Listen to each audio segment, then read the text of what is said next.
वहीं बीजेपी से मतभेद की बातें सुर्खियां बनी तो अटकलों को रोकने के लिए आरएसएस सामने आया। सूत्रों के हवाले से खबर आई जिसमें आरएसएस ने कहा कि बीजेपी और संघ में कोई मतभेद नहीं है। ऐसे में सवाल उठता है तो फिर बीजेपी और आरएसएस में जिस दूरी का जिक्र किया जा रहा था, क्या वो दूरियां नहीं थी या वो दूरियां अब खत्म हो गई हैं? आखिर अब तक जो बयान सामने आए हैं उनके मायने क्या हैं? मर्यादा का पालन करके जो चलता है वो कर्म करता है, लेकिन कर्मों में लिप्त नहीं होता। उसमें अहंकार नहीं आता कि मैंने किया, और वही सेवक कहलाने का अधिकारी रहता है। तो क्या माना जाए? मोहन भागवत के इस बयान के क्या मायने निकाले जाए? क्योंकि सूत्रों के मुताबिक संघ से बीजेपी आरएसएस के मतभेदों पर बड़ा बयान आया है। सूत्रों के मुताबिक संघ ने साफ कह दिया है, संघ और बीजेपी के बीच कोई मतभेद नहीं है, और भ्रम पैदा करने के लिए इसका गलत मतलब निकाला गया और सही अर्थ को संदर्भ से बाहर ले जाया गया। मतभेद के दावे का मकसद सिर्फ भ्रम पैदा करना है, और भागवत का अहंकार वाला बयान कभी भी प्रधानमंत्री मोदी या किसी बीजेपी नेता के लिए नहीं था।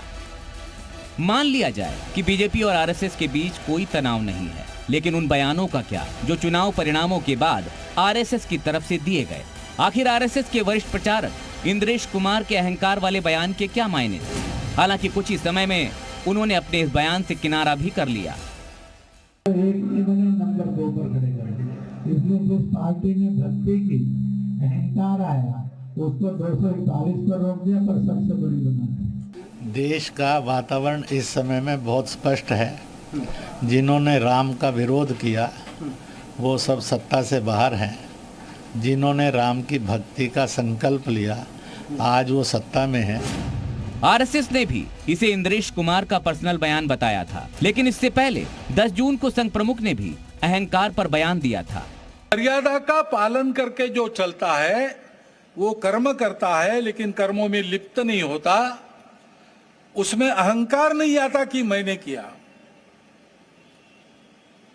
और वही सेवक कहलाने का अधिकारी रहता है।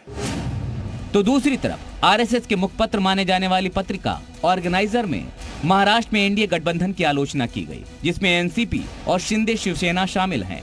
महाराष्ट्र के डिप्टी सीएम अजित पवार से इस बारे में सवाल भी पूछा गया, तो उन्होंने सवाल को टाल दिया। कहा, हमारा ध्यान आने वाले चुनाव पर है। अब आखिर इन बयानों के और ऑर्गेनाइजर में लेख के क्या मायने निकाले जाए? संघ के बयान को लेकर भ्रम फैलाया गया, या फिर वाकई बीजेपी और संघ के बीच कुछ ऐसा था जिसे सही कर लिया गया है, या फिर सही करने की कोशिश की जा रही है? इन सब को लेकर तमाम सारे सवाल उठे, और वो सवाल क्या इतनी आसानी से खामोश हो जाएंगे? Bureau report.